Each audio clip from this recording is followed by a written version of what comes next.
السلام علیکم ورحمۃ اللہ وبرکاتہ. سامعین کیسے ہیں آپ لوگ سب؟ امید ہے خیریت سے ہوں گے. ویلکم ٹو دا لرننگ قرآن. جی ہمارے ٹرانسلیشن کا سلسلہ ہے جو الحمدللہ بخیر و عافیت سے جاری و ساری ہے. سورۃ النحل کی ہم نے 100 آیات کی تھی اور ہم نے 101 سے سٹارٹ کرنا ہے. چلیں آئیے ہم سٹارٹ کرتے ہیں. بسم اللہ الرحمن الرحیم. شروع اللہ کے نام سے جو بڑا مہربان اور نہایت رحم کرنے والا ہے. وَإِذَا اور جب بدلنا ہم بدل دیتے ہیں آیاتاً ایک آیات کو مکان آیات دوسری آیت کی جگہ. واللہ حالانکہ اللہ ہی عالم بہتر جانتا ہے بما کہ وہ کیا ینزل نازل کرے. قالوا تو یہ کہتے ہیں انما کہ بس انت تم خود ہی مفتری گھڑ لیتے ہو یہ کلام. بل دراصل اکثرهم اکثر لوگ ان میں سے لا یعلمون حقیقت سے بے خبر ہیں. جی اب ہم محاورہ ترجمہ اس کا دیکھتے ہیں. اور جب ہم ایک آیت کی بجائے دوسری آیت تبدیل کر کے نازل کرتے ہیں تو اللہ جو کچھ فرماتا ہے اسے خوب جانتا ہے. تو لوگ یہ کہتے ہیں کہ تم خود بنا لاتے ہو حالانکہ ان میں سے اکثریت نہیں جانتی. کسی موقع پر کسی اعتراض کا کچھ جواب ہے اور کسی موقع پر اعتراض کا دوسرا جواب ہے, یا کئی احکام تدریج تبدیل ہوئے ہیں یا کوئی آیت منسوخ ہو جاتی ہے, تو یہ لوگ کہتے ہیں کہ اللہ کا کلام نہیں ہو سکتا بلکہ تم نے خود ہی گھڑ لیا ہے. اگر اللہ کا کلام ہوتا تو ایسی تبدیلیاں نہ ہوتی, کیونکہ اللہ تعالیٰ کے وہ پیش آمدہ حالات کا بھی اندازہ ہے. حالانکہ مختلف حالات میں مختلف قسم کے احکام جاری کرنا عین حکمت ہے جسے اللہ تعالیٰ ہی جانتے ہیں.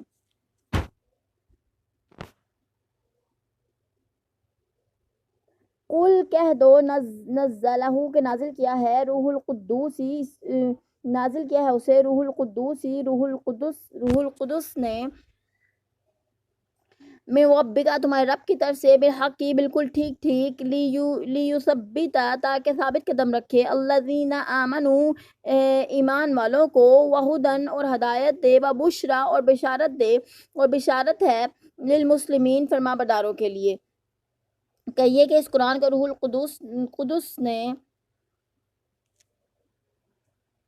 اپنے آپ کے رب کی طرف سے حق کے ساتھ نازل کیا ہے تاکہ ایمان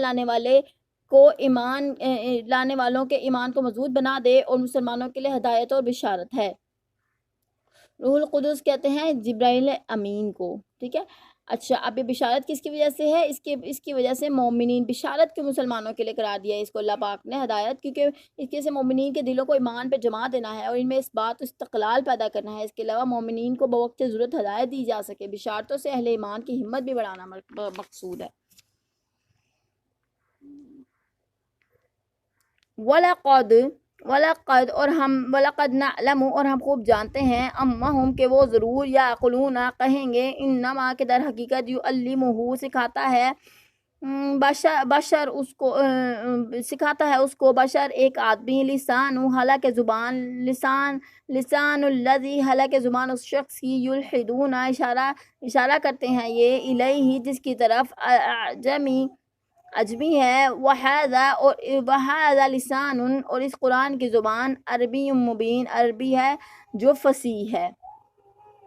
ہم خوب جانتے ہیں کہ کافر کہتے ہیں کوئی انسان اس نبی کو سکھلا جاتا ہے حالانکہ جس شخص کی طرف سے یہ بات منسوب کرتے ہیں وہ عجمی ہے اور یہ قرآن سلیس عربی زبان میں ہے.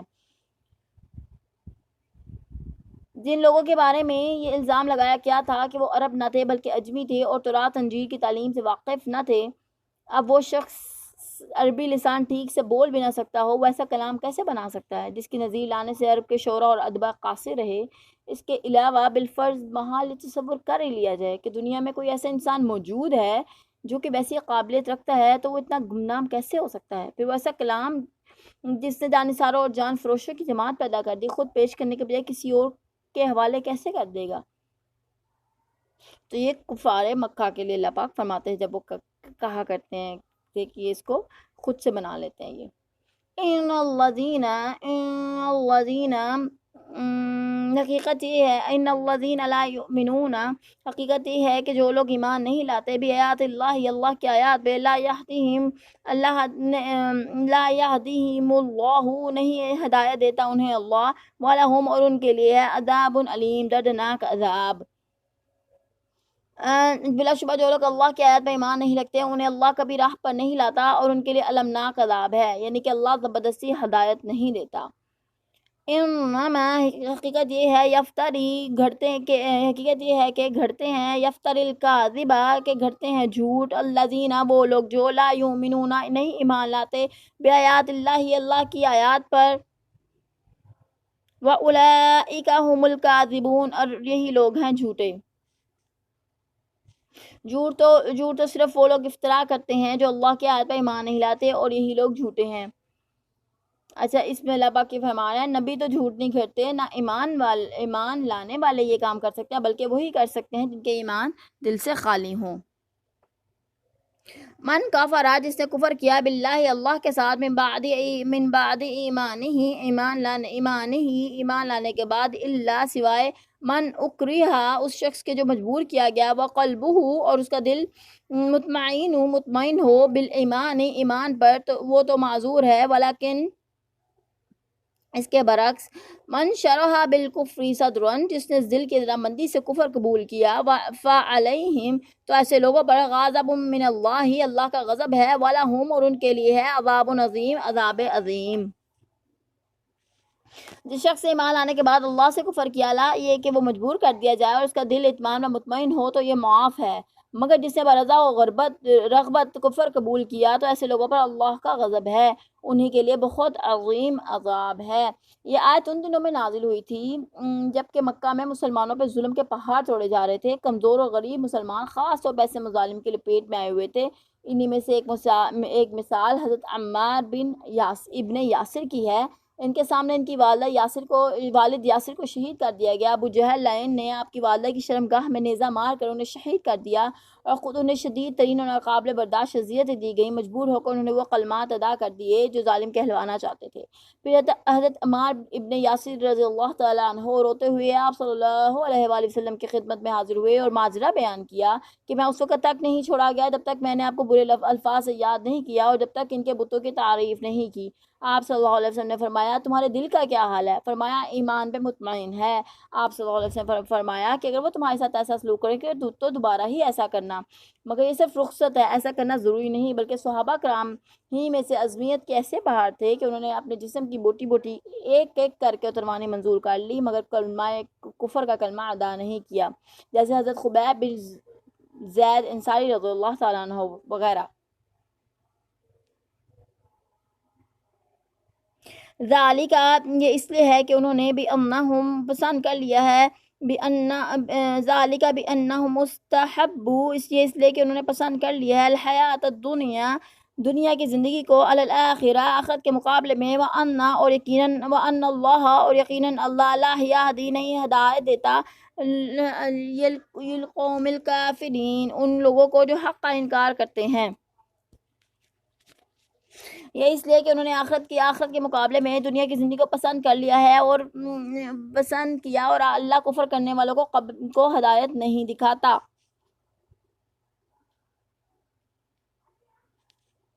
اولئک الذین یہ وہ لوگ ہیں کہ توبہ اللہ مہر لگا دی ہے اللہ نے علی قلوبہم ان کے دلوں پر وسمعہم ان کے کانوں پر وابصارہم اور آنکھوں پر واولئک هم المفلحون اور یہی لوگ ہیں جو غفلت میں پڑے ہوئے ہیں غفلت میں ڈوبے ہوئے ہیں. یہی لوگ ہیں جن کے دلوں آنکھوں اور کانوں پر اللہ نے مہر لگا دی ہے اور یہی لوگ غفلت میں پڑے ہوئے ہیں. مہر لگا دی کا مطلب ہے وجہ یہ ہے کہ کفر ضد ہر ڈرمی کی کثرت کی بنا پر حق کو قبول کرنے کی استطاعت ختم ہو گئی ہے. اس کی نسبت خود ان کی جانب اور اللہ کی جانب بھی ہو سکتی ہے کیونکہ انسان کو نیک یا بد عمل کرنے کا اختیار تو اللہ ہی نے عطا کیا ہے. لا جرم انہم لازماً ہی لوگ فی الاخرات آخرت میں ہم الخاسرون خسارے میں رہنے والے ہیں. یقیناً یہی لوگ آخرت میں نقصان اٹھانے والے ہیں. ثم بخلاف اس کے ان ربک یقیناً تیرا رب للذین ان لوگوں کے حق میں ہاجروا جنہوں نے ہجرت کی من بعد اس کے بعد کے ما فتنوا کہ وہ آزمائش میں ڈالے گئے ثم پھر جاہدوا انہوں نے جہاد کیا اللہ کی راہ میں وصبروا اور ثابت قدم رہے ان بے شک ربک تیرا رب من بعدها ان آزمائشوں کے بعد لغفور رحیم یقیناً ہے بخشنے والا اور رحم فرمانے والا. اچھا پھر جن لوگوں نے مصائب اٹھانے کے بعد ہجرت کی، پھر جہاد کیا اور صبر کرتے رہے، اور آپ کا رب بلا شبہ ان آزمائشوں کے بعد انہیں معاف کرنے والا اور رحم کرنے والا ہے۔ یہ اشارہ کر رہے ہیں اس میں اللہ پاک مہاجرین حبشہ کے بارے میں بتا رہے ہیں، جنہوں نے مکہ کے کفار کے ظلم و ستم کی وجہ سے اللہ پاک نے انہیں ہجرت کا حکم عطا فرما دیتا۔ ان مہاجرین کے بارے میں بات کریں جنہوں نے حبشہ کی جانب ہجرت کی تھی، اور وہ تعداد میں 80 تھے۔ یوم تأتی کل نفس، ان سب کا فیصلہ اس دن ہوگا جس دن ان سب کا فیصلہ اس دن ہوگا جس دن تأتی آئے گا کل نفس، ہر متنفس تجادلو عن نفسها، کوشش کرتا ہو اپنے بچاؤ کی، وتوفا، اور پورا بدلہ دیا جائے گا، کل نفس، ہر شخص کو، ما عملت، اس کے اعمال کا، وہم، اور ان میں سے کسی پر اللہ یظلمون، ظلم نہیں کیا جائے گا۔ جس دن ہر شخص اپنی بابت جھگڑا کرتا ہوا آئے گا، اور ہر ایک کو ان کے اعمال کا پورا بدلہ دیا جائے گا، ان پر کچھ ظلم نہ ہوگا۔ یعنی کہ قیامت کے منظر کا اس کے بارے میں اللہ پاک فرما رہے ہیں کہ اپنی ہی فکر ہوگی، اپنی ہی نجات کے لیے عذر پیش کرے گا، دوسروں کی کسی کو کچھ ہوش نہیں ہوگی۔ قیامت میں کچھ اس طرح کا افراتفری کا عالم ہوگا کہ بیٹا باپ سے، بیٹی ماں سے، سب ایک دوسرے سے چھپ رہے ہوں گے، کوئی کسی سے ایک نیکی نہ مانگ لے، ایک نیکی۔ وَضَرَبَ اللَّهُ، اور اللہ دیتا ہے مثلاً مثال، قریاتن، ایک بستی کی، کانت، جو تھی، آمناتن،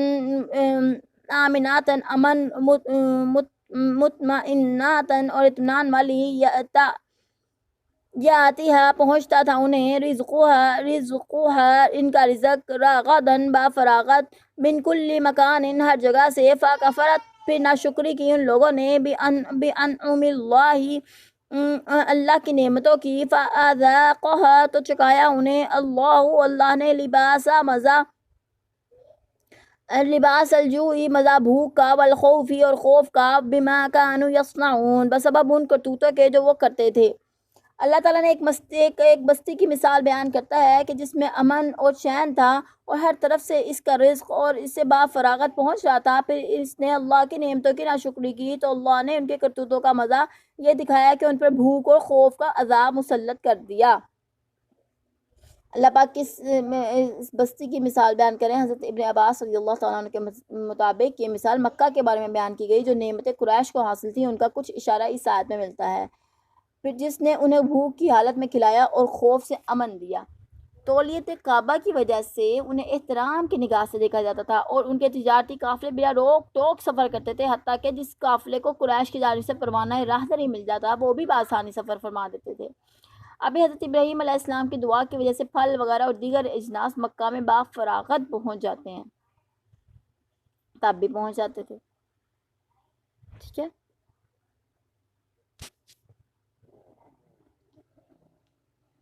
اچھا نیکسٹ آیت دیکھتے ہیں۔ وَلَقَدْ، اور یقیناً، جَاءَهُمْ رَسُولٌ، آیا ان کے پاس ایک رسول، مِنْهُمْ، انہی میں سے، وَكَذَّبُوهُ، لیکن جھٹلایا انہوں نے اسے، فَأَخَذَهُمْ، سو آ پکڑا انہیں، العذاب، عذاب نے، وَهُمْ، اور اس بنا پر کہ وہ ظالمون، ظالم تھے۔ ان کے پاس انہیں میں سے ایک رسول آ چکا تھا جسے انہوں نے جھٹلا دیا، تو عذاب نے انہیں آ لیا، اور وہ ظالم لوگ تھے۔ فَقُولُوا، لہذا اے لوگو کھاؤ، مِمَّا رَزَقَكُمُ، اس میں سے جو رزق دیا ہے تم کو، اللہ نے، حلالا طیبا، حلال اور پاکیزہ، وَاشْكُرُوا، اور شکر ادا کرو، نعمت اللہ کی نعمتوں کا، إِن كُنتُمْ إِيَّاهُ تَعْبُدُونَ، اگر تم واقعی اسی کی عبادت کرتے ہو۔ چنانچہ اللہ نے جو تمہیں حلال اور طیب رزق دیا ہے وہی کھاؤ، اور اگر واقعی تم اس کی عبادت کرنے والے ہو تو اللہ کی نعمتوں کا شکر ادا کرو۔ یہ خطاب مسلمانوں سے ہے، اللہ تعالیٰ نے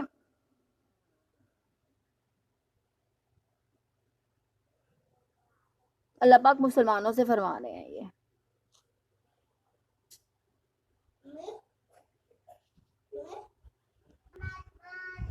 اچھا،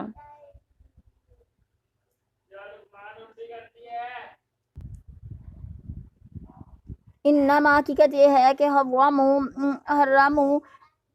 حرم اس نے تو بس حرام کیا ہے علیکم تم پر المیتات مردار والدم اور خون ولحم الخنزیر اور سور کا گوشت وما اہل اور ہر وہ چیز کے پکارا جائے لغیر اللہ غیر اللہ کے نام پر بھی اس پر فمان اضطر پھر جو مجبور ہو جائے غیر جبکہ وہ سرکش بھی نہ ہو ولا عادن اور نہ حد سے بڑھنے والا ہو فإن اللہ تو بے شک اللہ ہے غفور رحیم معاف فرمانے والا اور رحم کرنے والا۔ اللہ تعالیٰ نے جو کچھ تم پر حرام کیا ہے وہ ہے مردار خون خنزیر کا گوشت اور ہر وہ چیز جو اللہ کے علاوہ کسی اور کے نام پر مشہور کی گئی ہو یا پھر جو شخص مجبور ہو جائے بشرطے کہ وہ نہ شرعی قانون کا پابند باغی ہو اور نہ ضرورت سے زیادہ کھائے اللہ بخشنے والا اور رحم کرنے والا ہے۔ قوم عاد کے بارے میں ہے جو شخص بہت زیادہ ضرورت سے کھائے جو اور وہ چیز کھائے جو حلال ہو جبکہ جو حرام ہو جبکہ حلال دستیاب ہو، ٹھیک ہے۔ غیر اللہ کے نام پہ ذبح کرنا منع ہے اور ایسا جانور جو ذبح تو اللہ کے نام پر کیا جائے مگر اس کا مقصد غیر اللہ کا تقرب حاصل کرنا ہو تو وہ بھی حرام ہے، یعنی کہ گویا درباروں آستانوں اور استہانوں پر ذبح کیے گئے جانور بھی حرام ہیں۔